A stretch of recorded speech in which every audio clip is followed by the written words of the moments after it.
নমস্কাৰ। আজি সৰু কথা এটা লৈ আহিছোঁ। আজি আলোচনা কৰিম বৃহস্পতি আৰু কেতুৰ বিষয়ে। বৃহস্পতি আৰু কেতু যদি একেলগে যুক্ত হৈ থাকে তেতিয়া তেনেকুৱা ব্যক্তি আধ্যাত্মিক দিশৰ প্ৰতি বেছি আগ্ৰহী হৈ থাকে। বৃহস্পতি হ'ল জ্ঞানৰ কাৰক গ্ৰহ, আধ্যাত্মিকৰ গ্ৰহ, আৰু কেতু হ'ল পতাকাৰ চিহ্ন, ধ্বজৰ চিহ্ন আৰু মোক্ষৰ কাৰক গ্ৰহ। যদি কোনো কুণ্ডলীত বৃহস্পতি আৰু কেতু একেলগে যুক্ত হৈ থাকে তেতিয়া এনেকুৱা লোক সাধাৰণতে যথেষ্ট জ্ঞানী হয়।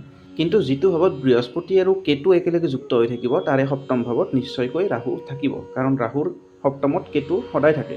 গতিকে এনেকুৱা ক্ষেত্ৰত বৃহস্পতিৰ লগত ৰাহুৰ দৃষ্টি বিনিময় হোৱাৰ লগে লগে গুৰু চণ্ডালী যুগৰ নিৰ্মাণ কৰিব, য'ত তেনেকুৱা ব্যক্তিক মানুহে সহজে প্ৰতাৰিত কৰিব পাৰে।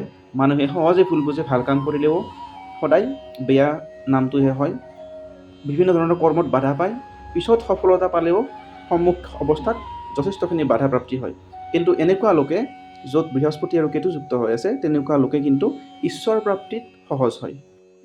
যেতিয়া ৰাশি চক্ৰত এনেকুৱা যুগৰ নিৰ্মাণ হ'ব তেতিয়া বৃহস্পতিৰ শুভত্ব যথেষ্ট পৰিমাণে হ্ৰাস পায়, কমি যায়। গতিকে বৃহস্পতিটোক শক্তিশালী কৰিবৰ বাবে আৰু কৰ্মক্ষেত্ৰত সফলতাৰ বাবে বৃহস্পতিৰ প্ৰতিকাৰ নিশ্চয় কৰি ল'ব, যাতে বৃহস্পতি গ্ৰহটো সবল হৈ থাকে।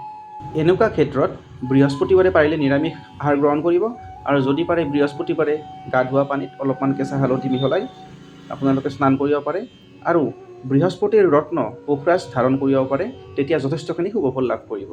ধন্যবাদ।